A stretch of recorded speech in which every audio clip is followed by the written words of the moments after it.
রহমান রহিম আল্লাহ তাআলার নামে। যুদ্ধ শেষে তোমরা যখন তাদের কাছে ফিরে আসবে তখন এরা তোমাদের কাছে ওজর পেশ করবে। তুমি তাদের বলো, আজ তোমরা কোন রকম ওজর আপত্তি পেশ করো না, আমরা কখনো তোমাদের বিশ্বাস করব না। আল্লাহ তাআলা ইতিমধ্যেই তোমাদের অন্তরের সব কথা আমাদের বলে দিয়েছেন। এখন থেকে আল্লাহ তাআলা ও তাঁর রাসূলই তোমাদের কার্যকলাপ দেখবেন। অতঃপর তোমাদের সে মহান সত্তার কাছেই ফিরে যেতে হবে, যিনি যেমন জানেন তোমাদের গোপন করে রাখা সবকিছু, তেমনি জানেন প্রকাশ্য বিষয়সমূহ। অতঃপর তিনি সে আলোকে তোমাদের বলে দেবেন দুনিয়ার জীবনে তোমরা কি কাজ করছিলে। যখন তোমরা তাদের কাছে ফিরে আসবে তখন এরা আল্লাহ তাআলার নামে কসম করে তোমাকে বলবে তুমি যেন তাদের ব্যাপারটা উপেক্ষা করো। আসলেই তোমরা ওদের উপেক্ষা করো, কেননা ওরা হচ্ছে চিন্তা ও আদর্শের দিক থেকে নাপাক। তাদের ঠিকানা হচ্ছে জাহান্নাম। দুনিয়ার জীবনে তারা যা কিছু করে এসেছে এটা হচ্ছে তার যথার্থ বিনিময়। এরা তোমাদের কাছে এজন্যই কসম করে যেন তোমরা সব কথা ভুলে আবার তাদের উপর সন্তুষ্ট হয়ে যাও। কিন্তু তোমরা যদি শতবারও তাদের উপর সন্তুষ্ট হও, আল্লাহ তাআলা কখনো এ ফাসেক সম্প্রদায়ের উপর সন্তুষ্ট হবেন না। বেদুইন আরব লোকগুলো কুফর ও মুনাফিকের ব্যাপারে অত্যন্ত কঠোর প্রকৃতির। আল্লাহ তাআলা তার রাসূলের উপর স্বীয় দ্বীনের সীমারেখার যে বিধানসমূহ নাজিল করেছেন সে জ্ঞান লাভ না করার ক্ষমতাই মনে হয় এদের মধ্যে প্রবল। মূলত আল্লাহ তাআলাই হচ্ছেন সুবিজ্ঞ কুশলী। এ বেদুইন আরবদের মধ্যে এমন কিছু লোক আছে যারা কখনো যদি আল্লাহ তাআলার পথে কিছু ব্যয় করে তাকে নিজেদের উপর জরিমানা তুল্য মনে করে এবং তোমাদের ব্যাপারে কালের বিবর্তনমূলক কোন বিপদ মুসিবত আসুক এ অপেক্ষায় থাকে। আসলে কালের মন্দচক্র তো তাদের নিজেদের উপরই ছেয়ে আছে। বস্তুত আল্লাহ তাআলা সবকিছু শোনেন, সবকিছু জানেন। আবার এই বেদুইন আরবদের মাঝে এমন কিছু লোক আছে যারা আল্লাহ তাআলা ও পরকালের উপর ঈমান রাখে। এরা আল্লাহর পথে যা কিছু খরচ করে তাকে আল্লাহর নৈকট্য লাভ ও রাসূলের দোয়া পাওয়ার একটা অবলম্বন মনে করে। সত্যি সত্যি তা হচ্ছে তাদের জন্য আল্লাহর নৈকট্য লাভের একটা উপায়। অচিরেই আল্লাহ তাআলা তাদের স্বীয় রহমতে প্রবেশ করাবেন। অবশ্যই আল্লাহ তাআলা ক্ষমাশীল ও পরম দয়ালু। মুহাজির ও আনসারদের মাঝে যারা প্রথম দিকে ঈমান এনেছে এবং পরে যারা একান্ত নিষ্ঠার সাথে তাদের অনুসরণ করেছে, আল্লাহ তাআলা এদের উপর সন্তুষ্ট হয়েছেন এবং এরাও আল্লাহ তাআলার উপর সন্তুষ্ট হয়েছে। আল্লাহ তাআলা তাদের জন্য এমন এক সুরম্য জান্নাত তৈরি করে রেখেছেন যার তলদেশ দিয়ে ঝর্ণাধারা প্রবাহিত। সেখানে তারা চিরকাল থাকবে, আর তাই হবে সর্বোত্তম সাফল্য। এই বেদুইন আরবদের যারা তোমার আশেপাশে বাস করে তাদের মধ্যে কিছু কিছু মুনাফিক আছে, আবার কিছু মুনাফিক মদিনাবাসীদের মধ্যেও আছে। এরা সবাই কিন্তু মুনাফিকিতে সিদ্ধহস্ত। তুমি এদের জানো না, কিন্তু আমি এদের জানি। অচিরেই আমি এদের অপমান ও পরাজয়ের দ্বারা দুবার শাস্তি দেব। অতঃপর ধীরে ধীরে এদের সবাইকে এক বড় আযাবের দিকে ফিরিয়ে দেয়া হবে। তোমাদের মাঝে আরো কিছু লোক আছে যারা অকপটে নিজেদের গুনাহসমূহের কথা স্বীকার করে। শয়তানের ফেরেবে তারা তাদের নেক কাজকে গুনাহের কাজের সাথে মিশিয়ে ফেলেছে। আশা করা যায় আল্লাহ তাআলা তাদের উপর ক্ষমা পরবশ হবেন। অবশ্যই আল্লাহ তাআলা ক্ষমাশীল ও পরম দয়ালু। তুমি তাদের ধন সম্পদ থেকে যাকাত ও সাদকা গ্রহণ করো। সাদকা তাদের পাক সাফ করে দেবে, তা দিয়ে তাদের পরিশোধিত করে দেবে। তুমি তাদের জন্য দোয়া করবে, কেননা তোমার দোয়া তাদের জন্য হবে পরম সান্ত্বনা। আল্লাহ তাআলা সব কিছু শোনেন এবং সবকিছু জানেন। তারা কি এ কথাটা জানে না আল্লাহ তাআলা তার বান্দাদের তওবা কবুল করেন এবং তিনি যাকাত ও সাদকা গ্রহণ করেন? নিশ্চয়ই আল্লাহ তাআলা হচ্ছেন তওবা গ্রহণকারী ও পরম দয়ালু। হে নবী, এদের তুমি বলো তোমরা ভালো কাজ করো। আল্লাহ তাআলা তার রাসূল ও মুমিনরা তোমাদের ভবিষ্যৎ কর্মকাণ্ড পর্যবেক্ষণ করবেন। অতঃপর মৃত্যুর পর তোমাদের সবাইকে এমন এক সত্তার দিকে ফিরিয়ে দেয়া হবে যিনি দেখা অদেখা সবকিছু সম্পর্কেই সম্যক অবগত। সেদিন তিনি তোমাদের বলে দেবেন তোমরা দুনিয়ার জীবনে কোন ধরনের কাজ করছিলে। তোমাদের মাঝে আরো একটি দল রয়েছে যাদের ব্যাপারে এখনো আল্লাহ তাআলার সিদ্ধান্তের আশা করা হচ্ছে। আল্লাহ তাআলা তাদের হয় শাস্তি দেবেন, না হয় তিনি তাদের তওবা কবুল করবেন। বস্তুত আল্লাহ তাআলা হচ্ছেন সুবিজ্ঞ কুশলী। মুনাফিকদের মধ্যে এমন লোকও আছে যারা তোমাদের ক্ষতি সাধন করার জন্য একটি মসজিদ বানিয়েছে। এর একমাত্র উদ্দেশ্য হচ্ছে আল্লাহ তাআলার বিরোধিতা করা, মুসলমানদের মধ্যে অনৈক্য সৃষ্টি করা। সর্বোপরি আগে যেসব লোক আল্লাহ তাআলা ও তার নবীর বিরুদ্ধে যুদ্ধ করেছে তাদের জন্য গোপন ঘাঁটি সরবরাহ করা। এরা তোমাদের কাছে শক্ত কসম খেয়ে বলবে, আমরা সৎ উদ্দেশ্য ছাড়া অন্য কোনো কারণেই এটা করিনি। আল্লাহ তাআলা নিজে সাক্ষ্য দিচ্ছেন, এরা হচ্ছে মিথ্যাবাদী। তুমি ইবাদতের উদ্দেশ্যে কখনো সেখানে দাঁড়াবে না। তোমার তো দাঁড়ানো উচিত সেখানে যে মসজিদ প্রথম দিন থেকেই আল্লাহর ভয়ের উপর প্রতিষ্ঠিত হয়েছে। সেখানে এমন কিছু মানুষ আছে যারা ঈমান ও আমলের ক্ষেত্রে নিজেরা সব সময় পাক পবিত্র হওয়া পছন্দ করে, আর আল্লাহ তাআলাও এই পাক সাফ লোকদেরই ভালোবাসেন।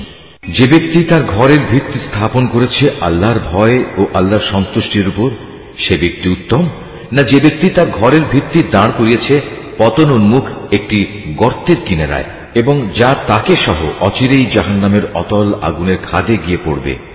আল্লাহ তাআলা কখনো জালেম সম্প্রদায়কে হেদায়েত দেন না। ওরা যা বানিয়েছে তা হামেশাই তাদের অন্তরে একটি সন্দেহের বীজ হয়ে আটকে থাকবে, যে পর্যন্ত না ওদের অন্তরসমূহ ছিন্ন বিচ্ছিন্ন হয়ে যাবে, ততদিন পর্যন্ত তা অব্যাহত থাকবে। আল্লাহ তাআলা সর্বজ্ঞ ও প্রবল প্রজ্ঞাময়। অবশ্যই আল্লাহ তাআলা মুমিনদের কাছ থেকে জান্নাতের বিনিময়ে তাদের জান ও তাদের মাল খরিদ করে নিয়েছেন। এরা আল্লাহর পথে জিহাদ করে, অতঃপর এ জিহাদে কখনো কাফেরদের তারা হত্যা করে, কখনো আবার শত্রু হাতে তারা নিজেরা নিহত হয়। মুমিনদের সাথে এ খাঁটি ওয়াদা এর আগে তাওরাত এবং ইনজিলেও করা হয়েছিল, আর এখন তা এ কোরআনে করা হচ্ছে। এই ওয়াদা পালন করা আল্লাহ তাআলার নিজস্ব দায়িত্ব, আর আল্লাহর চাইতে কে বেশি ওয়াদা পূরণ করতে পারে? অতএব হে মুমিনরা, তোমরা তার সাথে যে কেনাবেচার কাজটি সম্পন্ন করলে তাতে আনন্দ প্রকাশ করো, এবং এটি হচ্ছে এক মহা সাফল্য। যারা আল্লাহর দরবারে তওবা করে, নিষ্ঠার সাথে তার ইবাদত করে, তার প্রশংসা করে, তার জন্য রোজা রাখে, তার জন্য রুকু সাজদা করে, যারা অন্যদের ভালো কাজের আদেশ দেয় এবং মন্দ কাজ থেকে বিরত রাখে, সর্বোপরি যারা জীবনের সকল পর্যায়ে আল্লাহ তাআলার নির্ধারিত হালাল হারামের সীমা রক্ষা করে চলে, হে নবী, তুমি এ ধরনের সব মুমিনদের জান্নাতের সুসংবাদ দাও। নবী ও তার ঈমানদার সাথীদের জন্য এটা মানায় না যে তারা মুশরিকদের জন্য কখনো মাগফিরাতের দোয়া করবে, এমনকি যদি তারা তাদের ঘনিষ্ঠ আত্মীয় হয়, যখন এটি পরিষ্কার হয়ে গেছে যে তারা আসলেই জাহান্নামের অধিবাসী। ইব্রাহিমের স্বীয় পিতার জন্য মাগফিরাতের ব্যাপারটি একটি ওয়াদা প্রতিপালন ছাড়া আর কিছুই ছিল না, যা সে তার পিতার কাছে আগেই করে রেখেছিল। এ ব্যতিক্রমটা ছিল শুধু তার একার জন্যে, কিন্তু যখন একথা তার সামনে পরিষ্কার হয়ে গেল যে সে অবশ্যই আল্লাহর দুশমন, তখন সে তার সাথে সম্পর্ক ছিন্ন করে ফেলল। অবশ্যই ইব্রাহিম ছিল একজন কোমল হৃদয় ও সহানুভূতিশীল মানুষ। আল্লাহ তাআলা এমন নন যে কোনো জাতিকে একবার হেদায়েত দানের পর তাদের পুনরায় গোমরাহ করে দেবেন, যতক্ষণ না তাদের সুস্পষ্টভাবে একথাটা জানিয়ে দেয়া হয় যে গোমরাহি থেকে বাঁচার জন্য কোন জিনিস থেকে সাবধান থাকতে হবে। অবশ্যই আল্লাহ তাআলা সব বিষয়ে জ্ঞান রাখেন। আকাশমণ্ডলী ও পৃথিবীর সার্বভৌম ক্ষমতা একমাত্র আল্লাহ তাআলার হাতেই। তিনিই জীবন দেন, তিনিই মৃত্যু ঘটান। আল্লাহ তাআলা ছাড়া তোমাদের কোনো অভিভাবক নেই, নেই কোনো সাহায্যকারীও। অবশ্যই আল্লাহ তাআলা তার নবীর উপর অনুগ্রহ করেছেন মুহাজিরদের উপর, আনসারদের উপর, যারা একান্ত কঠিন সময়ে তার অনুগমন করেছিল, তাদের সবার উপর। এমনকি যখন তাদের একটি ছোট্ট দলের চিন্তা একটু বাঁকা পথে ঝুঁকে পড়ার উপক্রম হয়ে পড়েছিল, অতঃপর আল্লাহ তাআলা এদের সবার উপর দয়া করলেন। নিশ্চয়ই তিনি ছিলেন তাদের প্রতি দয়ালু ও অনুগ্রহশীল। সে তিন ব্যক্তির ওপরও আল্লাহ তাআলা দয়া করলেন, যাদের ব্যাপারে সিদ্ধান্ত মুলতবি করে রাখা হয়েছিল। তাদের অবস্থা এমন এক পর্যায়ে এসে পৌঁছল যে জমিন তার বিশালতা সত্ত্বেও তাদের উপর সংকুচিত হয়ে গেল। এমনকি তাদের নিজেদের জীবন নিজেদের কাছে দুর্বিষহ হয়ে পড়ল। তারা একথা উপলব্ধি করতে সক্ষম হল যে আসলেই আল্লাহ তাআলা ছাড়া তাদের আর কোনো জায়গা নেই যেখানে কোনো আশ্রয় পাওয়া যাবে। অতঃপর আল্লাহ তাআলা তাদের উপর অনুগ্রহ করলেন যেন তারা তওবা করে পুনরায় তার কাছে ফিরে আসতে পারে। অবশ্যই আল্লাহ তাআলা ক্ষমাশীল ও ও পরম দয়ালু। হে ঈমানদার ব্যক্তিরা, তোমরা আল্লাহ তাআলাকে ভয় করো এবং হামেশা সত্যবাদীদের সাথে থাকো। মদিনার মূল অধিবাসী ও তাদের আশেপাশের বেদুইন আরবদের জন্য এটা সঙ্গত ছিল না যে তারা রসুলের সহগামী না হয়ে পেছনে থেকে যাবে এবং তার জীবন থেকে নিজেদের জীবনকে বেশি প্রিয় মনে করবে। আসলে এটা এজন্যে আল্লাহ তাআলার পথে তারা যে তৃষ্ণা, ক্লান্তি ও ক্ষুধায় কষ্ট পাবে তা তাদের নেক আমলের মধ্যেই শামিল হবে। তাছাড়া এমন কোন স্থানে তারা যাবে যেখানে যাওয়ায় কাফেরদের তাদের উপর ক্রোধ আসবে এবং শত্রুদের কাছ থেকেও মোকাবেলার সময় তারা কিছু সম্পদ লাভ করবে। মূলত এর প্রতিটি কাজের বদলে তাদের জন্য নেক আমল লেখা হবে। নিশ্চয়ই আল্লাহ তাআলা নেক লোকদের কাজের প্রতিফল বিনষ্ট করবেন না। এভাবেই তারা আল্লাহর পথে যা খরচ করে তা পরিমাণে কম হোক কিংবা বেশি তা বিনষ্ট হয় না।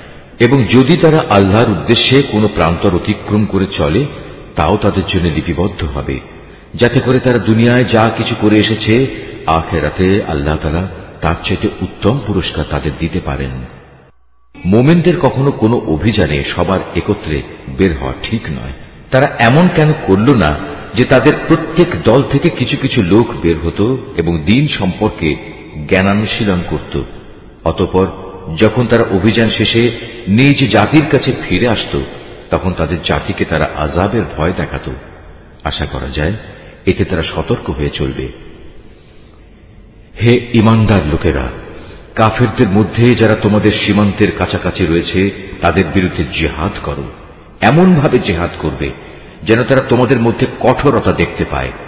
জেনে রেখো আল্লাহ তাআলা হামেশাই মুত্তাকি লোকদের সাথে রয়েছেন। যখন কোনো নতুন সূরা নাজিল হয় তখন এদের কিছু লোক এসে বিদ্রূপের ভাষায় জিজ্ঞেস করে, এ সূরা তোমাদের কার কার ঈমান বৃদ্ধি করেছে? তোমরা বলো, হ্যাঁ, যারা সত্যি আল্লাহর উপর ঈমান এনেছে এই সূরা অবশ্যই তাদের ঈমান বৃদ্ধি করেছে এবং এর ফলে তারা আনন্দিতও হয়েছে। আর যাদের অন্তরে ব্যাধি রয়েছে এই সূরা তাদের মধ্যে আগের জমে থাকা নাপাকির সাথে আরো কিছু নতুন নাপাকি যুক্ত করে তা বাড়িয়ে দিয়েছে এবং তারা এ নাপাক ও কাফের অবস্থায় মারা যাবে। তারা কি দেখতে পায় না প্রতি বছর তাদের কিভাবে বিভিন্ন পরীক্ষায় ফেলে একবার কিংবা দুবার বিপর্যস্ত করা হচ্ছে? এর পরেও তারা তওবা করে না এবং বিপর্যয় থেকে তারা কোনো শিক্ষাও গ্রহণ করে না। আর যখনই কোনো নতুন সূরা নাজিল হয় তখন তারা পরস্পর চোখ চাওয়াচাওয়ি করে এবং ইশারায় একে অপরকে জিজ্ঞাসা করে, কেউ কি তোমাদের দেখতে পাচ্ছে? অতঃপর তারা হেদায়েত থেকে ফিরে যায়। আর আল্লাহ তাআলা তাদের অন্তরকে এভাবেই সত্য থেকে ফিরিয়ে দিয়েছেন, কেননা এরা হচ্ছে এমন সম্প্রদায়ের লোক যারা কিছু অনুধাবন করে না। হে মানুষ, তোমাদের কাছে তোমাদেরই মধ্যে থেকে এক রসূল এসেছে। তোমাদের কোন রকম কষ্ট ভোগ তার কাছে দুঃসহ। সে তোমাদের একান্ত কল্যাণকামী। ঈমানদারদের প্রতি সে হচ্ছে স্নেহপরায়ণ ও পরম দয়ালু। এর পরেও যদি এরা এমন কল্যাণকামী একজন রসূলের কাছ থেকে মুখ ফিরিয়ে নেয় তাহলে তুমি তাদের খোলাখুলি বলে দাও, আল্লাহ তাআলাই আমার জন্য যথেষ্ট। তিনি ছাড়া আর কোনো মাবুদ নেই। সমস্যায় সংকটে আমি তাঁর উপরে ভরসা করি এবং তিনিই হচ্ছেন মহান আরশের একচ্ছত্র অধিপতি। সূরা ইউনুস। রহমান রহিম আল্লাহর নামে। আলিফ লাম র। এগুলো হচ্ছে একটি জ্ঞান গর্ভ গ্রন্থের আয়াত। মানুষের কাছে এটা কি আসলেই একটা আশ্চর্যের বিষয় যে আমি তাদের মধ্যে থেকে তাদেরই মতো একজন মানুষের কাছে ওহী পাঠিয়েছি, যেন সে মানুষকে তাদের জাহান্নাম সম্পর্কে সাবধান করে দিতে পারে। আবার যারা এ ওহীর উপর ঈমান আনে তাদের এ মর্মে সুসংবাদও দিতে পারে যে তাদের জন্য তাদের মালিকের কাছে উঁচু মর্যাদা রয়েছে। কাফেররা এমনি আশ্চর্যান্বিত হয়ে পড়ল যে তারা বলল, অবশ্যই এ ব্যক্তি একজন সুদক্ষ জাদুকর। হে মানুষ, তোমাদের মালিক হচ্ছেন আল্লাহ তাআলা, যিনি আকাশমণ্ডলী ও পৃথিবীকে 6 দিনে পয়দা করেছেন। অতঃপর তিনি আরশে সমাসীন হন। তিনি এর যাবতীয় কাজ স্বহস্তে নিয়ন্ত্রণ করেন। কেউই তাঁর অনুমতি ছাড়া কারো জন্য সুপারিশকারী হতে পারে না। এই হচ্ছেন তোমাদের মালিক আল্লাহ তাআলা। অতএব তোমরা তাঁরই ইবাদত করো। তোমরা কি আসল কথা অনুধাবন করবে না? মৃত্যুর পর তোমাদের সবার ফিরে যাবার জায়গা হবে একমাত্র তাঁর কাছে। সেখানে গিয়ে তোমরা আল্লাহ তাআলা সকল প্রতিশ্রুতি সত্য পাবে। তিনি এ সৃষ্টির অস্তিত্ব দান করেন, মৃত্যুর পর তিনিই আবার তাকে তার জীবন ফিরিয়ে দেবেন, যাতে করে যারা তার উপর ঈমান আনে, ভালো কাজ করে, যথার্থ ইনসাফের সাথে তিনি তাদের কাজের বিনিময় দান করতে পারেন এবং একথাটাও পরিষ্কার করে দিতে পারেন। যারা আল্লাহ তাআলাকে অস্বীকার করে তাদের জন্য উত্তপ্ত পানীয় ও কঠিন শাস্তি রয়েছে, কেননা তারা পরকালের এ শাস্তি অস্বীকার করত। সে মহান আল্লাহ তাআলা সূর্যকে প্রখর তেজোদ্দীপ্ত করে বানিয়েছেন এবং চাঁদকে বানিয়েছেন জ্যোতির্ময়। অতঃপর আকাশে তার জন্য কিছু মঞ্জিল তিনি নির্দিষ্ট করে দিয়েছেন, যাতে করে এর নিয়ম দ্বারা তোমরা বছরের গণনা এবং দিন তারিখের হিসাবটা জানতে পারো। আসলে আল্লাহ তাআলা যে এসব কিছু পয়দা করে রেখেছেন তার কোনোটাই তিনি নিরর্থক করেননি। যারা সৃষ্টি রহস্য সম্পর্কে জানতে চায় তাদের জন্য আল্লাহ তাআলা তার নিদর্শন খুলে খুলে বর্ণনা করেন। অবশ্যই দিন ও রাতের পরিবর্তনে এবং আল্লাহ তাআলা যা কিছু এ আসমান সমূহ ও জমিনের মাঝে পয়দা করেছেন তার প্রতিটি জিনিসের মাঝে পরেজগার লোকদের জন্য আল্লাহ তাআলাকে চেনার নিদর্শন রয়েছে। মানুষের মাঝে যারা মৃত্যুর পর আমার সাথে সাক্ষাতের প্রত্যাশী নয়, যারা এ পার্থিব জীবন নিয়েই সন্তুষ্ট এবং এখানকার সবকিছু নিয়েই পরিতৃপ্ত, সর্বোপরি যারা আমার সৃষ্টি বৈচিত্র্যের নিদর্শন সমূহ থেকে গাফেল থাকে, তারাই হচ্ছে সেসব লোক যাদের নিশ্চিত ঠিকানা হবে জাহান্নামের আগুন। এ হচ্ছে তাদের সে কর্মফল যা তারা দুনিয়ার জীবনে অর্জন করেছে। অপরদিকে যারা আল্লাহ তাআলার উপর ঈমান এনেছে এবং নেক কাজ করেছে, তাদের মালিক তাদের এ ঈমানের কারণেই তাদের সঠিক পথ দেখাবেন।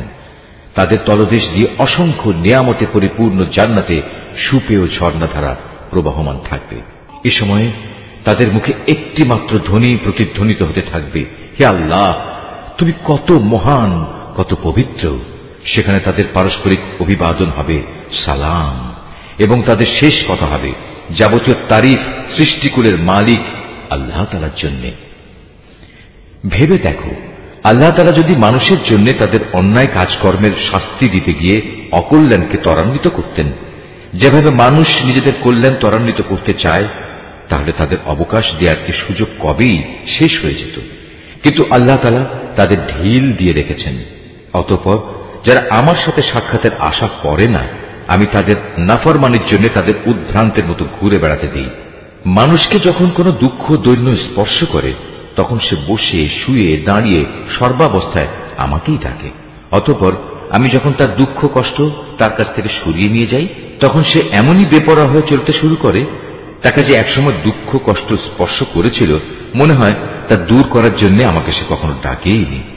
এভাবেই যারা বারবার সীমা লঙ্ঘন করে তাদের জন্য তাদের কাজকর্ম শোভনীয় করে দেয়া হয়েছে।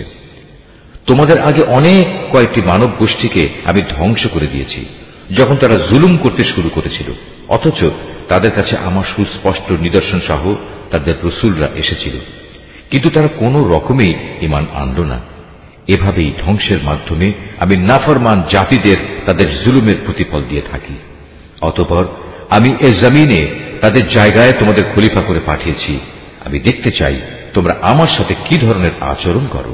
হে নবী, যখন আমার সুস্পষ্ট আয়াতসমূহ তাদের পড়ে শোনানো হয়, তখন তাদের মধ্যে যারা আমার সাথে মৃত্যুর পর কোন রকম দেখা সাক্ষাতের আশা করে না, তারা ঔদ্ধত্যের সাথে তোমাকে বলে, এছাড়া অন্য কোনো কোরআন নিয়ে এসো কিংবা একে বদলে দাও। তুমি এদের বলো, আমার নিজের এমন কোনো ক্ষমতাই নেই যে আমি একে বদলে দেব। আমি তো তাই অনুসরণ করি যা আমার উপর ওহী আসে। আমি যদি আমার মালিকের কোন রকম নাফরমানি করি, তাহলে আমি একটি মহা দিবসের কঠিন শাস্তির ভয় করি। তাদের তুমি এও বলো, আল্লাহ তাআলা না চাইলে আমি তোমাদের কাছে এ কোরআন তো পাঠই করতাম না। আমি তো এ গ্রন্থ সম্পর্কে তোমাদের কোনো কিছু জানাতামই না। কিন্তু আমি তো এর আগেও তোমাদের মাঝে অনেকগুলো বয়স কাটিয়ে এসেছি, তোমরা কি বুঝতে পারছো না? অতঃপর বলো, তার চাইতে বড় জালেম আর কে হতে পারে যে আল্লাহ তাআলার উপর মিথ্যা আরোপ করে কিংবা তার আয়াত অস্বীকার করে? এ ধরনের নাফরমান লোকেরা কখনোই সফল কাম হয় না। এই মূর্খ লোকেরা আল্লাহ তাআলাকে বাদ দিয়ে এমন কিছুর উপাসনা করে যা তাদের কোন রকম ক্ষতি করতে পারে না, আবার তা তাদের কোন রকম উপকারও করতে পারে না। তারা বলে, এগুলো হচ্ছে আল্লাহ তাআলার কাছে আমাদের সুপারিশকারী। তুমি এ মুশরিকদের বলো, তোমরা কি আল্লাহ তাআলাকে এমন কোন কিছুর খবর দিতে চাও যা তিনি আসমান সমূহের মাঝে অবহিত নন এবং জমিনের মাঝেও নন? তিনি পাক, পবিত্র এবং মহান। তারা যে শিরক করে তিনি তার চাইতে অনেক ঊর্ধ্বে। মূলত মানুষ ছিল একই জাতি, অতঃপর তারা তাদের মাঝে মতবিরোধ সৃষ্টি করেছে। তোমার মালিকের পক্ষ থেকে তাদের শাস্তির মুহূর্তটি মৃত্যুর পরবর্তী জীবন পর্যন্ত স্থগিত করার ঘোষণা না থাকলে কবেই সে বিষয়ে ফয়সালা হয়ে যেত। আজ এ বিষয় নিয়ে তারা মতবিরোধ ঘটায়। তারা আরো বলে, তার মালিকের কাছ থেকে তার উপর কোন নিদর্শন অবতীর্ণ হয় না কেন? তুমি তাদের বলো, গায়েব সংক্রান্ত যাবতীয় জ্ঞান তো একমাত্র আল্লাহ তাআলার কাছে। অতএব আল্লাহ তাআলার সে গায়েবী ফয়সালার জন্য তোমরা অপেক্ষা করো, আর আমিও তোমাদের সাথে সেদিনের প্রতীক্ষা করছি। মানুষকে দুঃখ মুসিবত স্পর্শ করার পর যখন আমি তাদের কিছুটা করুণার স্বাদ ভোগ করাই, তখন সাথে সাথেই তারা আমার রহমতের নিদর্শন সমূহের সাথে চালাকি শুরু করে দেয়। হে নবী, তুমি বলো, কলা কৌশলে আল্লাহ তাআলা সবার চাইতে বেশি তৎপর। অবশ্যই আমার ফেরেশতারা তোমাদের যাবতীয় কলা কৌশলের কথা তোমাদের আমল নামায় লিখে রাখে। তিনি মহান আল্লাহ তাআলা, যিনি তোমাদের জলে স্থলে ভ্রমণ করান। এমনকি তোমরা যখন নৌকায় আরোহণ করো এবং এই নৌকাগুলো যখন তাদের নিয়ে অনুকূল আবহাওয়ায় চলতে থাকে, তখন নৌকার আরোহীরা এতে ভীষণ আনন্দিত হয়।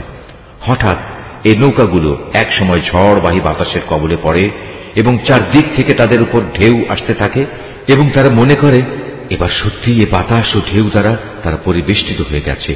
তারা একান্ত নিষ্ঠাবান বান্দা হয়ে আল্লাহ তাআলাকে এই বলে ডাকতে শুরু করে, হে আল্লাহ, যদি তুমি আমাদের এই মহা দুর্যোগ থেকে বাঁচিয়ে দাও তাহলে আমরা তোমার শুকরগুজার বান্দাদের অন্তর্ভুক্ত হয়ে যাব। অতঃপর সত্যি সত্যি যখন তিনি তাদের এই বিপর্যয় থেকে বাঁচিয়ে দেন, তখন তারা ওয়াদার কথা ভুলে সাথে সাথেই অন্যায়ভাবে জমিনে নাফরমানি শুরু করে দেয়। হে মানুষ, তোমরা শুনে রাখো, তোমাদের নাফরমানি তোমাদের নিজেদের জন্যই ক্ষতিকারক হবে। মূলত এ হচ্ছে দুনিয়ার সহায় সম্পদ। অতঃপর তোমাদের আমার কাছেই ফিরে আসতে হবে। তখন আমি তোমাদের বলে দেব দুনিয়ার জীবনে তোমরা কে কি করতে। এ পার্থিব জীবনের উদাহরণ হচ্ছে, যেমন আমি আকাশ থেকে পানি বর্ষণ করলাম, যা দ্বারা অতঃপর জমিনের গাছপালা ঘন সন্নিবিষ্ট হয়ে উদ্গত হল, যা থেকে মানুষ ও জন্তু জানোয়াররা তাদের আহার সংগ্রহ করল। এরপর একদিন যখন জমিন তার সৌন্দর্যের রূপ ধারণ করল এবং আপন সৌন্দর্যে সে শোভিত হয়ে উঠল, তখন এসব দেখে তার জমিনের মালিক মনে করল তারা বুঝি এর ফসল ভোগ করার উপর এখন সম্পূর্ণ ক্ষমতাবান হয়ে গেছে। এ সময় হঠাৎ করে রাতে কিংবা দিনে আমার আযাবের ফয়সালা তাদের উপর আপতিত হল। ফলে আমি তাদের এমন ভাবে নির্মূল করে দিলাম যেন গতকাল পর্যন্ত এখানে তার কোনো অস্তিত্বই ছিল না। এভাবেই আমি আমার আয়াতসমূহ সেসব জাতির জন্য খুলে খুলে বর্ণনা করি যারা এ সম্পর্কে চিন্তা ভাবনা করে। হে মানুষ, তোমরা এই পার্থিব জীবনের ধোঁকায় পড়ে আছো, অথচ আল্লাহ তাআলা তোমাদের চিরস্থায়ী এক শান্তির নিবাসের দিকে ডাকছেন। তিনি যাকে ইচ্ছা করেন তাকে সহজ সরল পথে পরিচালিত করেন। যারা ভালো কাজ করেছে যাবতীয় কল্যাণ তো থাকবে তাদের জন্যই এবং থাকবে তার চাইতেও বেশি। সেদিন তাদের চেহারা কোনো কালিমা ও হীনতা দ্বারা আচ্ছন্ন থাকবে না। তারাই হবে জান্নাতের অধিবাসী, তারা সেখানে থাকবে চিরদিন। অপরদিকে যারা মন্দ কাজ করেছে তাদের মন্দের প্রতিফল তেমন মন্দই হবে। অপমান তাদের আচ্ছন্ন করে ফেলবে। সেদিন আল্লাহর আযাব থেকে তাদের রক্ষাকারী কেউই থাকবে না। তাদের চেহারা এমনই কালো হবে যেন রাতের অন্ধকার ছিঁড়ে তার একটি টুকরো তাদের মুখের উপর ছেয়ে দেওয়া হয়েছে। এরা হচ্ছে জাহান্নামের অধিবাসী, সেখানে তারা চিরদিন থাকবে। হে নবী, তুমি তাদের সেদিনের ব্যাপারে সাবধান করো যেদিন আমি তাদের সবাইকে আমার সামনে একত্রিত করব। অতঃপর যারা আমার সাথে শরীক করেছে তাদের আমি বলবো, তোমরা এবং যাদের তোমরা শরীক করেছ স্ব স্থানে অবস্থান করো। এরপর আমি তাদের এক দলকে আরেক দল থেকে আলাদা করে দেব এবং যাদের তারা শরীক করেছিল তারা বলবে, না, তোমরা তো কখনো আমাদের উপাসনা করতে না। আজ আল্লাহ তাআলাই আমাদের এবং তোমাদের মাঝে সাক্ষ্য প্রদানকারী হিসেবে যথেষ্ট হবেন। আমরা তোমাদের উপাসনার ব্যাপারে আসলেই গাফেল ছিলাম। এভাবেই সেদিন প্রত্যেক ব্যক্তি নিজের কর্মফল যা সে করে এসেছে পুরোপুরি জানতে পারবে এবং সবাইকে তাদের আসল মালিক আল্লাহ তাআলার কাছে ফিরিয়ে নেওয়া হবে। দুনিয়ায় তারা যেসব মিথ্যা ও অলিক কথাবার্তা আল্লাহ তাআলা সম্পর্কে উদ্ভাবন করত, নিমেষেই তা তাদের কাছ থেকে হারিয়ে যাবে। হে নবী, তুমি বলো, সে কে যে তোমাদের আসমান ও জমিন থেকে জীবিকা সরবরাহ করে? অথবা তোমাদের শোনা ও দেখার ক্ষমতা কার কর্তৃত্বাধীন? কে আছে এমন যে জীবিতকে মৃত থেকে আবার মৃতকে জীবিত থেকে বের করে আনে? কে আছে এমন যে এসব কিছুর পরিকল্পনা প্রণয়ন করে? তাদের এসব প্রশ্ন করলে তারা সাথে সাথেই বলে উঠবে, হ্যাঁ, অবশ্যই আল্লাহ। তুমি তাদের বলো, যদি তাই হয় তাহলে সত্য অস্বীকার করার পরিণামকে কি তোমরা ভয় করবে না? তিনি আল্লাহ তাআলা, তিনি তোমাদের আসল মালিক। সত্য আসার পর তাকে না মানা গুমরাহি নয়তো আর কি? সুতরাং তাকে বাদ দিয়ে বলো, তোমরা কোন দিকে ধাবিত হচ্ছ? এভাবেই যারা নাফরমানি করেছে তাদের উপর তোমার মালিকের সে কথাই সত্য বলে প্রমাণিত হল যে এরা কখনো ঈমান আনবে না। তুমি তাদের আরো বলো, তোমাদের বানানো এসব শরীকদের মধ্যে এমন কেউ কি আছে যে প্রথমবার বানাতে পেরেছিল অতঃপর মৃত্যুর পর আবারও তা তৈরি করতে পারবে? তুমি বলো, আল্লাহ তাআলা এই সৃষ্টিকে প্রথম অস্তিত্ব প্রদান করেন, অতঃপর দ্বিতীয়বার তিনিই তাতে পুনরায় জীবন দান করেন। এরপরেও তোমরা কেন বারবার সত্য থেকে বিচ্যুত হচ্ছ? তাদের আরো বলো, তোমাদের বানানো শরীকদের মধ্যে এমন কে আছে যে মানুষকে সঠিক পথ দেখাতে পারে? তুমি বলো, হ্যাঁ, আল্লাহ তাআলাই সঠিক পথ দেখাতে পারেন। যিনি সঠিক পথ দেখান তিনি অনুসরণের বেশি যোগ্য না সে ব্যক্তি যে নিজেই কোনো পথের সন্ধান পায় না যতক্ষণ না তাকে সে পথের সন্ধান দেয়া হয়? তোমাদের একই হলো, কেমন ধরনের ফয়সালা করো তোমরা? তাদের অধিকাংশ ব্যক্তি নিজেদের আন্দাজ অনুমানের অনুসরণ করে, আর সত্যের পরিবর্তে আন্দাজ অনুমান তো কোনো কাজে আসে না। আল্লাহ তাআলা অবশ্যই ওদের কর্মকাণ্ড সম্পর্কে পূর্ণাঙ্গ ওয়াকিবহাল রয়েছেন। এ কোরআন এমন কোন গ্রন্থ নয় যে আল্লাহর ওহী ব্যতিরেকে কারো ইচ্ছা মাফিক বানিয়ে নেওয়া যাবে, বরং এই গ্রন্থ সেসব গ্রন্থের সত্যবাদিতার সাক্ষ্য প্রদান করে যা এর আগে নাজিল হয়েছিল। এতে কোনো সন্দেহ নেই, এটা হচ্ছে সৃষ্টিকুলের মালিক আল্লাহ তাআলার সত্য বিধানসমূহের বিশদ ব্যাখ্যা। তারা কি একথা বলে, এ ব্যক্তি মুহাম্মদ এই গ্রন্থটি রচনা করে নিয়েছে? হে নবী, তুমি এদের বলো, তোমরা তোমাদের দাবিতে যদি সত্যবাদী হও তাহলে তোমরাও এমনই ধরনের একটি সূরা বানিয়ে নিয়ে এসো এবং এ ব্যাপারে আল্লাহ তাআলা ছাড়া আর যাদের যাদের তোমরা ডাকতে চাও ডেকে তাদেরও সাহায্য নাও। আসল কথা হচ্ছে, যে বিষয়ে তারা তাদের জ্ঞান দিয়ে আয়ত্ত করতে পারল না কিংবা মানবীয় জ্ঞান বিজ্ঞানের সীমাবদ্ধতার কারণে যার ব্যাখ্যা এখনো তাদের পর্যন্ত পৌঁছয়নি, তারা তাই অস্বীকার করে বসল। তাদের পূর্ববর্তী মানুষরাও এভাবে অস্বীকার করেছিল। আজ দেখো এ অস্বীকারী জালেমদের পরিণাম কি হয়েছে। তাদের মধ্যে কিছু লোক এই গ্রন্থের উপর ঈমান আনবে, আবার কিছু আছে যারা এতে ঈমান আনবে না। জেনে রেখো, তোমার মালিক কিন্তু এই বিপর্যয় সৃষ্টিকারীদের ভালো করেই জানেন। এত বলা কওয়া সত্ত্বেও তারা যদি তোমাকে মিথ্যা প্রতিপন্ন করতেই থাকে তাহলে তুমি তাদের বলে দাও, দেখো, আমার কাজকর্মের দায়িত্ব আমার উপর আর তোমাদের কাজকর্মের দায়িত্ব তোমাদের উপর। আমি যা কিছু করছি তার জন্য তোমরা দায়ী নাও, আবার তোমরা যা করো তার জন্য আমি দায়ী নই। হে নবী, এদের মধ্যে কিছু লোক এমন আছে যারা তোমার দিকে কান পেতে রাখে। তুমি কি বধিরকে আল্লাহর কালাম শোনাবে, যদিও তারা এর কিছুই বুঝতে পারেন না? আবার ওদের মধ্যে কেউ কেউ আছে যারা তোমার দিকে তাকিয়ে থাকে, কিন্তু তুমি কি অন্ধকে পথ দেখাবে, যদিও তারা নিজেরা এর কিছুই দেখতে পায় না? নিঃসন্দেহে আল্লাহ তাআলা মানুষের উপর কোন রকম জুলুম করেন না, বরং আল্লাহর অবাধ্য হয়ে মানুষেরা নিজেরাই নিজেদের উপর জুলুম করে। যেদিন তিনি তাদের সবাইকে একত্রিত করবেন সেদিন তাদের মনে হবে যেন তারা দুনিয়ায় দিনের একটি ক্ষণ মাত্র কাটিয়ে এসেছে।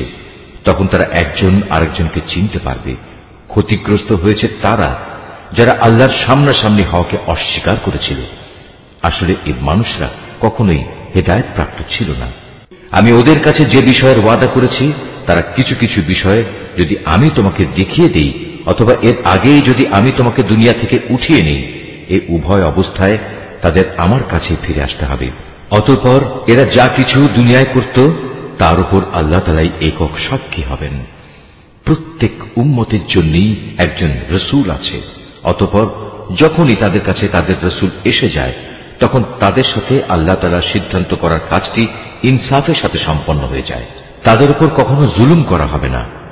এরা উদ্ধত দেখিয়ে বলে, হে মুসলমানরা, তোমরা যদি সত্যবাদী হও তাহলে বলো, কবে তোমাদের সে আযাবের ওয়াদা ফলবে? তুমি বলো, এটা বলা আমার বিষয় নয়। আল্লাহ তাআলা যা চান তা বেঁধে রেখে আমি তো আমার নিজস্ব ভালো মন্দের অধিকারও রাখি না।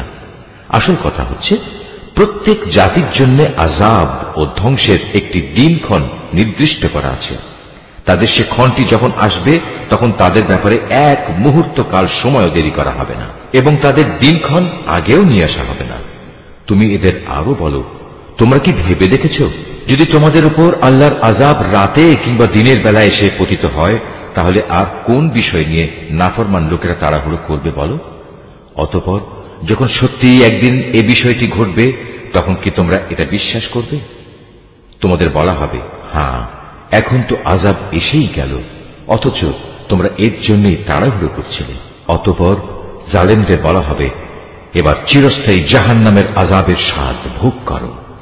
দুনিয়ার জীবনে তোমরা যা কিছু অর্জন করেছ, এখন তোমাদের শুধু তারই বিনিময় দেয়া হবে। হে নবী, এরা তোমার কাছে জানতে চায় আযাব সম্পর্কিত সে কথা আসলে কি ঠিক? বলো, হ্যাঁ, আমার মালিকের শপথ, এটা অমোঘ সত্য। জেনে রেখো, প্রতিশোধ নেয়ার ব্যাপারে তোমরা কোনোদিনই তাকে অক্ষম করে দিতে পারবে না।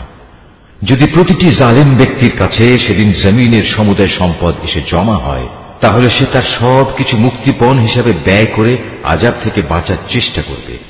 যখন এই জালেম মানুষরা জাহান্নামের আযাব দেখবে, তখন তারা মনে মনে ভারী অনুতাপ করবে, কিন্তু তখন তা কোনোই কাজে আসবে না। সম্পূর্ণ ইনসাফের সাথেই তাদের বিচার মীমাংসা সম্পন্ন হবে এবং তাদের উপর বিন্দু মাত্র জুলুমও করা হবে না। মনে রেখো, আসমান সমূহ ও জমিনে যা কিছু আছে তা সব আল্লাহ তাআলার জন্যই। আল্লাহ তাআলা সব কয়টি ওয়াদাই সত্য, কিন্তু অধিকাংশ লোকই তা জানে না। তিনি জীবন দান করেন, তিনি মৃত্যু ঘটান, এবং মৃত্যুর পর তোমাদের সবাইকে তার কাছেই ফিরে যেতে হবে। হে মানুষ, তোমাদের কাছে তোমাদের মালিকের পক্ষ থেকে নসিহত বিশিষ্ট কিতাব এসেছে। এটা মানুষের অন্তরে যেসব ব্যাধি রয়েছে তার প্রতিকার এবং মোমেনদের জন্য হেদায়েত ও রহমত। হে নবী, তুমি বলো, মানুষের উচিত আল্লাহর এ অনুগ্রহ ও তার রহমতের কারণে আনন্দ প্রকাশ করা, কারণ তারা যা কিছু জ্ঞান ও সম্পদ জমা করেছে এটা তার চেয়ে অনেক ভালো। তুমি এদের বলো, তোমরা কি কখনো এই কথা চিন্তা করে দেখেছ, আল্লাহ তাআলা তোমাদের জন্য যে রিজিক নাজিল করেছেন তার মধ্যে থেকে কিছু অংশকে তোমরা হারাম আর কিছু অংশকে হালাল করে নিয়েছ। তুমি এদের আরো বলো, এসব হালাল হারামের ব্যাপারে আল্লাহ তাআলা কি তোমাদের কোনো অনুমতি দিয়েছেন, না তোমরা আল্লাহর প্রতি মিথ্যা আরোপ করছ? যারা আল্লাহর উপর মিথ্যা আরোপ করে তাদের শেষ বিচারের দিন সম্পর্কে ধারণা কি এই, এটা কখনো আসবেই না? নিঃসন্দেহে আল্লাহ তাআলা বড় অনুগ্রহশীল, তাই তিনি তাদের অবকাশ দিয়ে রেখেছেন, কিন্তু অধিকাংশ মানুষই এজন্য আল্লাহর শুকর আদায় করে না। হে নবী, তুমি যে কাজেই থাকো না কেন এবং সে কাজ সম্পর্কে কোরআন থেকে যা কিছু তেলাওয়াত করো না কেন তা আমি জানি। হে মানুষরা, তোমরা যে কোনো কাজ করো, যে কোনো কাজে তোমরা প্রবৃত্ত হও না কেন, আমি তার ব্যাপারে তোমাদের উপর সাক্ষী হয়ে থাকি। তোমার মালিকের দৃষ্টি থেকে একটি অণু পরিমাণ জিনিসও গোপন থাকে না। আসমানে ও জমিনে এর চাইতে ছোট কিংবা এর চাইতে বড় কোনো কিছুই নেই যা এ সুস্পষ্ট গ্রন্থে লিপিবদ্ধ নেই। জেনে রেখো, কিয়ামতের দিন আল্লাহ তাআলার বন্ধুদের জন্য কোনো ভয় নেই। সেদিন তারা চিন্তিতও হবে না। এরা হচ্ছে সেসব লোক যারা আল্লাহর উপর ঈমান এনেছে এবং তাকে ভয় করেছে। এ ধরনের লোকদের জন্য দুনিয়ার জীবনে যেমন সুসংবাদ রয়েছে, তেমনি পরকালের জীবনেও রয়েছে সুসংবাদ। আল্লাহ তাআলার বাণীর কোন রদ বদল হয় না, আর সত্যিকার অর্থে এটা হচ্ছে মহা সাফল্য। হে নবী, তোমাকে তাদের কথা যেন কোনো দুঃখ না দেয়। নিশ্চয়ই মান ইজ্জত সবই আল্লাহ তাআলার করায়ত্তে। তিনি সব কিছু শোনেন, সব কিছু জানেন।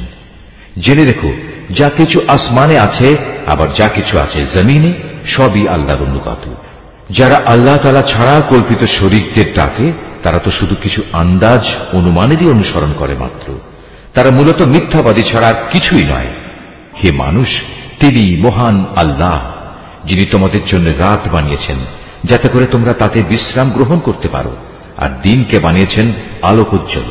অবশ্যই এতে আল্লাহ তাআলার মহত্বের অনেক নিদর্শন রয়েছে সে সম্প্রদায়ের জন্য যারা নিষ্ঠার সাথে শোনে। তারা বলে আল্লাহ তাআলা নিজের একটি ছেলে বানিয়ে রেখেছেন, অথচ আল্লাহ তাআলা মহাপবিত্র, তিনি স্বয়ং সম্পূর্ণ অভাবমুক্ত। আকাশমণ্ডলী ও পৃথিবীতে যা কিছু আছে সবই তাঁর। তোমাদের কাছে এ দাবির পক্ষে কোনো দলিল প্রমাণও নেই। তোমরা কি আল্লাহ তাআলা সম্পর্কে এমন সব কথা বলে বেড়াচ্ছ যে বিষয়ে তোমরা কিছুই জানো না? হে নবী, তুমি বলো, যারা আল্লাহ তাআলার উপর মিথ্যা আরোপ করে তারা কখনোই সফল কাম পাবে না। এই মিথ্যাচার হচ্ছে পার্থিব জীবনের একটা সম্পদ। পরিশেষে তাদের আমার কাছেই ফিরে আসতে হবে। অতঃপর আমি তাদের কুফরি করার জন্য এক কঠোর আযাবের স্বাদ গ্রহণ করাবো। হে নবী, ওদের কাছে তুমি নূহের কাহিনী শোনাও, যখন সে তার জাতিকে বলেছিল, হে আমার জাতি, যদি তোমাদের উপর আমার অবস্থিতি ও আল্লাহর আয়াতসমূহ দ্বারা আমার উপদেশ প্রদান খুব দুঃসহ মনে হয়, তবে শুনে রাখো, আমি সম্পূর্ণরূপে আল্লাহর উপর ভরসা করি।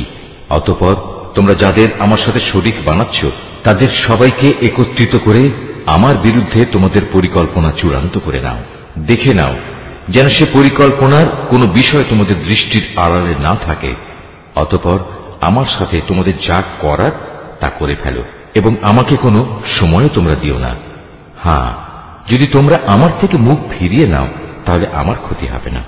আমি তো তোমাদের কাছ থেকে এজন্য কোনো পারিশ্রমিক দাবি করিনি। আমার পারিশ্রমিক সে তো আমার আল্লাহ তাআলার কাছে। তার পক্ষ থেকেই আমাকে আদেশ দেওয়া হয়েছে আমি যেন তার অনুগত বান্দাদের অন্তর্ভুক্ত হয়ে যাই। অতঃপর এত বলা কওয়া সত্ত্বেও লোকেরা তাকে মিথ্যা প্রতিপন্ন করল। তখন আমি তাকে এবং তার সাথে যারা নৌকায় আরোহী ছিল তাদের তুফান থেকে উদ্ধার করেছি, এবং যাদের বাঁচিয়ে রেখেছিলাম আমি তাদের পূর্ববর্তী লোকদের প্রতিনিধি করে বসিয়ে দিয়েছি। পরিশেষে যারা আমার নিদর্শনসমূহ অস্বীকার করেছে তাদের আমি মহা প্লাবনে ডুবিয়ে দিয়েছি। অতঃপর হে নবী, তুমি চেয়ে দেখো তাদের কি ভয়াবহ পরিণাম হয়েছে, যাদের বারবার আল্লাহর আযাবের ভয় দেখানো হয়েছে। আমি তারপর অনেক কয়েকজন রাসূলকে তাদের নিজ নিজ জাতির কাছে পাঠিয়েছি। তারা সবাই সুস্পষ্ট প্রমাণসমূহ নিয়ে নিজ জাতির কাছে এসেছে, কিন্তু এমনটি হয়নি যে আগের লোকেরা ইতিপূর্বে যা অস্বীকার করেছিল তার উপর এরা ঈমান আনবে।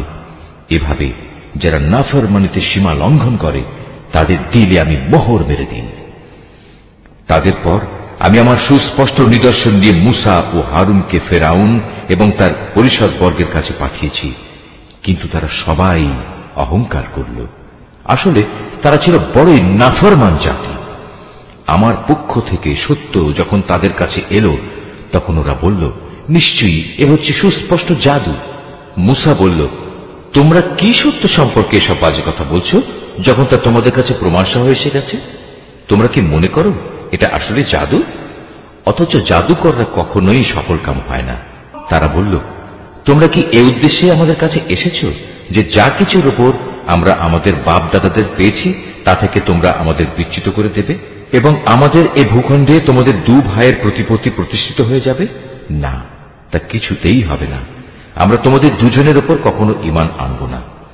এবার ফেরাউন নিজের দলবলকে বলল, তোমরা আমার কাছে রাজ্যের সব সুদক্ষ জাদুকরদের নিয়ে এসো। অতঃপর ফেরাউনের নির্দেশে জাদুকররা যখন এসে হাজির হল তখন মূসা তাদের লক্ষ্য করে বলল, তোমাদের যা নিক্ষেপ করার তা তোমরা নিক্ষেপ করো। তারা যখন তাদের জাদুর বাণ নিক্ষেপ করল তখন মূসা বলল, তোমরা যা নিয়ে এসেছো তা হচ্ছে আসলেই জাদু। দেখবে অচিরেই আল্লাহ তাআলা তা ব্যর্থ করে দেবেন। আল্লাহ তাআলা কখনো ফাসাদ সৃষ্টিকারীদের কাজকর্ম শুধরে দেন না। আল্লাহ তাআলা স্বীয় বাণী দ্বারা সত্যকে সত্য বলে প্রতিষ্ঠিত করেন, যদিও নাফরমান মানুষরা একে খুবই অপ্রীতিকর মনে করে। ফেরাউন ও তার পরিষদ বর্গের ভয়ে মূসার উপর তার জাতির কতিপয় কিশোর যুবক ছাড়া অন্য কোন লোক ঈমান আনেনি। অবশ্যই ফেরাউন ছিল জমিনের মাঝে অহংকারী বাদশাহ এবং মারাত্মক সীমা লঙ্ঘনকারী।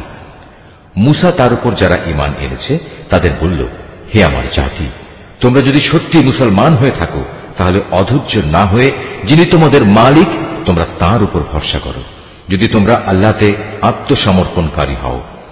মূসার কথায় অতঃপর তারা বলল, হ্যাঁ, আমরা আল্লাহর উপরে ভরসা করি এবং আমরা বলি, হে আমাদের মালিক, তুমি আমাদের জালেম সম্প্রদায়ের অত্যাচারের শিকারে পরিণত করো না এবং তোমার একান্ত রহমত দ্বারা তুমি আমাদের ফেরাউন ও তার কাফের সম্প্রদায়ের হাত থেকে মুক্তি দাও। আমি এরপর মুসা ও তার ভাই হারুনের কাছে ওহী পাঠালাম, তোমরা তোমাদের জাতির লোকদের জন্য মিশরে ঘর বাড়ি বানাও এবং তোমাদের ঘরগুলোকে কেবলামুখী করে বানাও এবং তাতে তোমরা নামাজ প্রতিষ্ঠা করো।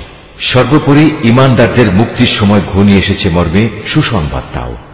মুসা আল্লাহ তাআলাকে বলল, হে আমাদের মালিক, নিঃসন্দেহে তুমি ফেরাউন ও তার মন্ত্রী পরিষদকে দুনিয়ার জীবনে সৌন্দর্যমণ্ডিত উপকরণ এবং ধন সম্পদ দান করে রেখেছ। এটা কি এজন্যে, হে আমাদের মালিক, তারা এই দিয়ে জনপদের মানুষকে তোমার পথ থেকে গোমরা করে দেবে? হে আমাদের মালিক, তাদের সমুদায় ধন সম্পদ বিনষ্ট করে দাও, তাদের অন্তরসমূহকে আরো শক্ত করে দাও। মূলত তারা একটা কঠিন আযাব নাজিল হতে না দেখলে কখনোই ঈমান আনবে না। আল্লাহ তাআলা বললেন, হ্যাঁ, তোমাদের উভয়ের দোয়াই কবুল করা হয়েছে। অতএব তোমরা দ্বীনের উপর সুদৃঢ় হয়ে দাঁড়িয়ে থাকো। তোমরা দুজন কখনো সেসব লোকের কথার অনুসরণ করো না যারা কিছুই জানে না। অতঃপর ঘটনা এমন হল, আমি বনী ইসরায়েলদের সাগর পার করিয়ে দিলাম। এরপর ফেরাউন ও তার সৈন্য সামন্ত বিদ্বেষ পরায়ণতা ও সীমা লঙ্ঘন করার জন্য তাদের পিছু নিল। এমনকি যখন সে দলবল সহ সাগরের অথই ঢেউয়ে ডুবতে থাকল, তখন সে বলল, এখন আমি ঈমান আনলাম যে মাবুদের উপর বনী ইসরায়েল ঈমান এনেছে, তিনি ছাড়া দ্বিতীয় কোনো মাবুদ নাই, আমিও তাঁর অনুগতদের একজন। আমি বললাম, এখন ঈমান আনছো, অথচ একটু আগেই তুমি নাফরমানি করছিলে এবং জমিনে তুমি ছিলে বিপর্যয় সৃষ্টিকারীদের অন্যতম নেতা। আজ তো আমি তোমাকে, অর্থাৎ তোমার লাশকেই বাঁচিয়ে রাখবো, যাতে করে তুমি তোমার এই লাশ পরবর্তী প্রজন্মের জন্য একটা বড় আকারের নিদর্শন হয়ে থাকতে পারো। অবশ্য অধিকাংশ মানুষই আমার এসব নিদর্শন থেকে সম্পূর্ণ অজ্ঞ ও বেখবর। ফেরাউনকে ডুবিয়ে মারার পর আমি বনী ইসরায়েলের লোকদের বরকতপূর্ণ ও উৎকৃষ্ট আবাসভূমিতে বসবাস করালাম এবং তাদের জন্য উত্তম জীবনোপকরণের ব্যবস্থা করলাম। অতঃপর তারা নিজেদের মধ্যে মতবিরোধ শুরু করে দিল। এমনকি যখন দিনের সঠিক জ্ঞান তাদের কাছে এসে পৌঁছল, তারপরেও তারা মতবিরোধ থেকে ফিরে এলো না। অবশ্যই তোমার মালিক কিয়ামতের দিন তাদের সেসব বিষয়ের ফয়সালা করে দেবেন যা নিয়ে তারা নিজেদের মাঝে বিভেদ করত। হে নবী, আজ আমি তোমার উপর যে কিতাব নাজিল করেছি তাতে বর্ণিত কোনো ঘটনার ব্যাপারে যদি তোমার মনে কোনো সন্দেহ থাকে, তাহলে সেসব লোকের কাছে এসব ঘটনা জিজ্ঞেস করো যারা তোমার আগে তাদের উপর নাজিল করা কিতাব পড়ে আসছে। অবশ্যই তোমার কাছে তোমার মালিকের কাছ থেকে সত্য এসেছে, তাই তুমি কখনো সন্দেহবাদীদের দলে শামিল হইও না। আর তুমি তাদের দলেও শামিল হইও না যারা আল্লাহর আয়াতসমূহ মিথ্যা প্রতিপন্ন করেছে। এরূপ করলে তুমি ক্ষতিগ্রস্তদের অন্তর্ভুক্ত হয়ে যাবে। হে নবী, অবশ্যই তাদের ব্যাপারে তোমার মালিকের কথা সত্য প্রমাণিত হয়ে গেছে যে তারা কখনো ঈমান আনবে না। এমনকি তাদের কাছে আল্লাহর প্রত্যেকটি নিদর্শন এসে পৌঁছলেও তারা ঈমান আনবে এমন নয়, যতক্ষণ না তারা কঠিন আযাব নিজেদের চোখে দেখতে পাবে। ইউনুস নবীর সম্প্রদায় ব্যতীত অন্য কোন জনপদ এমন ছিল না যারা এভাবে আযাব দেখে ঈমান এনেছে এবং তাদের এ ঈমান তাদের কোনো উপকার করতে পেরেছে। তারা যখন আযাব আসতে দেখে আল্লাহর উপর ঈমান আনল, তখন আমি তাদের এ পার্থিব জীবনের অপমানকর আযাব তাদের কাছ থেকে সরিয়ে নিলাম এবং তাদের আমি এক বিশেষ সময় পর্যন্ত জীবনের উপায় উপকরণ থেকে উপকৃত হতেও সুযোগ দিলাম। হে নবী, তোমার মালিক চাইলে এই জমিনে যত মানুষ আছে তারা সবাই ঈমান আনত, কিন্তু তিনি তা চাননি। তাছাড়া তুমি কি জোর জবরদস্তি করে চাইবে যে তারা সবাই মুমিন হয়ে যাক? কোন মানুষেরই এ সাধ্য নেই যে আল্লাহর অনুমতি বেঁধে রেখে সে ঈমান আনবে। যারা ঈমানের রহস্য বুঝতে পারে না, আল্লাহ তাআলা এভাবেই তাদের জীবনের উপর কুফর ও শিরকের কলুষ লাগিয়ে দেন। হে নবী, তুমি বলো, তোমরা দেখো আসমান সমূহ ও জমিনে কি কি জিনিস রয়েছে, কিন্তু যারা ঈমানই আনবে না তাদের জন্য আল্লাহর এসব নিদর্শন ও পরকালের সাবধান বাণী কোনই উপকারে আসে না। তারাও কি সে ধরনের কোন দিনের অপেক্ষা করছে যে ধরনের অপমানকর দিন তাদের আগের লোকদের উপর এসেছিল? যদি তাই হয়, তাহলে তুমি বলো, তোমরা সেদিনের অপেক্ষা করো আমিও তোমাদের সাথে অপেক্ষা করতে থাকব। অতঃপর যখন আযাবের সময় আসে তখন আমি আমার রসুলদের সেই আযাব থেকে বাঁচিয়ে দিই এবং তাদেরও বাঁচিয়ে দিই যারা ঈমান আনে। এভাবেই আমি আমার উপর এটা কর্তব্য করে নিয়েছি যে আমি মোমেনদের আযাব থেকে উদ্ধার করি। হে নবী, তুমি লোকদের বলো, হে মানুষরা, তোমরা যদি আমার আনিত দ্বীন সম্পর্কে কোনো সন্দেহ করো তাহলে শুনে রাখো, আল্লাহ তাআলা ছাড়া অন্য যাদের তোমরা ইবাদত করো আমি তাদের ইবাদত করি না। আমি তো বরং তার মহান সত্তার ইবাদত করি যিনি তোমাদের মৃত্যু ঘটান। আমাকে আরো আদেশ দেয়া হয়েছে আমি যেন মোমেনদের অন্তর্ভুক্ত থাকি।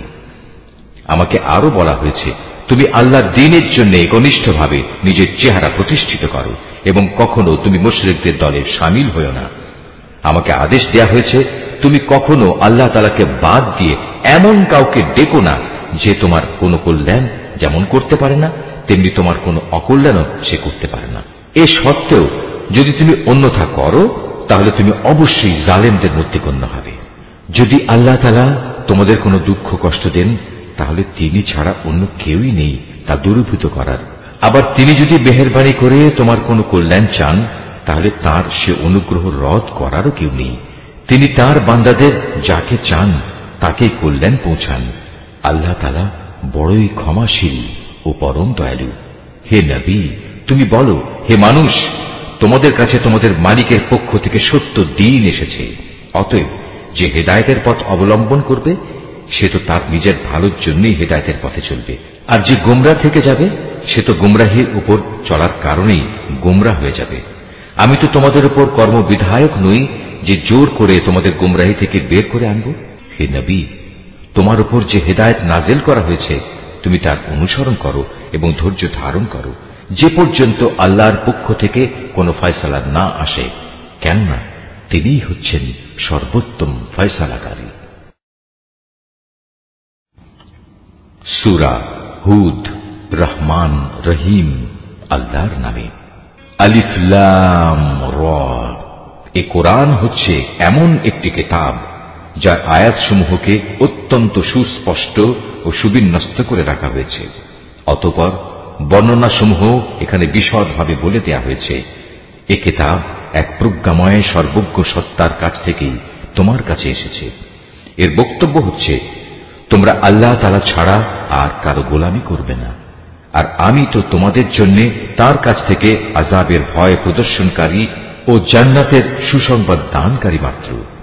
এর উদ্দেশ্য হচ্ছে তোমরা যেন তোমাদের মালিকের দরবারে তোমাদের গুনাহ খাটার জন্য ক্ষমা চাইতে পারো, অতঃপর গুনাহ থেকে তওবা করে তাঁর দিকে ফিরে আসতে পারো।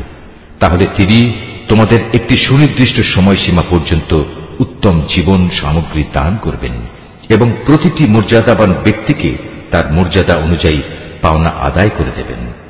আর যদি তোমরা মুখ ফিরিয়ে নাও তাহলে আমি অবশ্যই তোমাদের জন্য একটি কঠিন দিনের আযাবের ভয় করছি, কেননা এ জীবনের শেষে তোমাদের সবাইকে আল্লাহ তাআলার কাছেই ফিরে যেতে হবে এবং তিনি সর্ববিষয়ের উপর একক ক্ষমতাবান। সাবধান, এ নির্বোধ লোকেরা মনের কথা দিয়ে কিন্তু নিজেদের অন্তরসমূহকে ঢেকে রাখে যেন আল্লাহর কাছ থেকে তা লুকিয়ে রাখতে পারে। কিন্তু এরা কি জানে না যখন তারা কোনো কাপড় দিয়ে নিজেদের ঢেকে দেয় তখন আল্লাহ তাআলা অবশ্যই জানেন তারা তার ভেতরে কোন বিষয় লুকিয়ে রাখছে আর কোন বিষয় তারা প্রকাশ করছে। অবশ্যই তিনি মনের ভেতরে সব কথা জানেন। নিশ্চয়ই আল্লাহ যা বলেছেন সত্য বলেছেন।